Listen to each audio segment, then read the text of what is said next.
छत्तीसगढ़ राज्य के बीजापुर जिले में युवा पत्रकार मुकेश चंद्राकर की जघन्य हत्या को लेकर हर तरफ रोष तथा निषेध व्यक्त किया जा रहा है। चंद्रपुर में भी पत्रकारों ने इस हत्याकांड में शामिल हत्यारों को फांसी देने की मांग की। तो चलिए नजर डालते हैं इस खबर पर।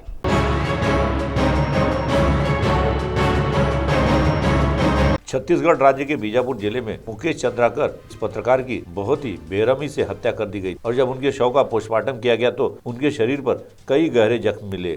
उनके शरीर पर इतनी तेजी से वार किए गए थे कि इससे उनके शरीर के कई अंग बुरी तरह जख्मी हो गए थे। हालांकि इस जघन्य हत्याकांड के लिए मुख्य आरोपी सुरेश चंद्राकर जो एक ठेकेदार है उसे हैदराबाद से गिरफ्तार कर लिया गया है, मगर इस घटना का पूरे देश में निषेध व्यक्त किया जा रहा है। वहीं चंद्रपुर में भी कुछ पत्रकारों ने इकट्ठा होकर इस जघन्य हत्याकांड का निषेध व्यक्त किया और आरोपी को फांसी की सजा देने की मांग की। तो आइए सुनते हैं इस मौके पर उन्होंने क्या कहा। फांसी दो आरोपी को फांसी दो, मुकेश चंद्रहार हत्यारांना फांसी दो, मुकेश चंद्रहार हत्यारांना फांसी दो।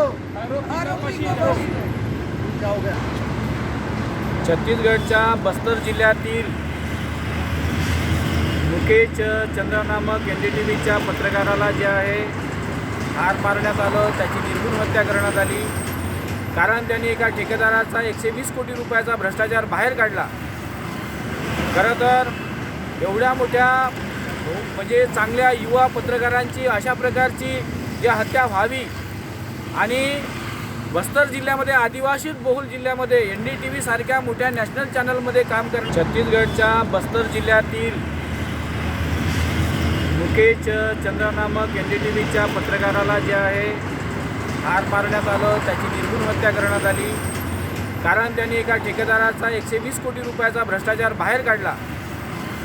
खरं तर एवढ्या मोठ्या म्हणजे चांगल्या युवा पत्रकारांची अशा प्रकारची जी हत्या व्हावी आणि बस्तर जिल्ह्यामध्ये आदिवासी बहुल जिल्ह्यामध्ये NDTV सारख्या मोठ्या नॅशनल चॅनलमध्ये काम करणाऱ्या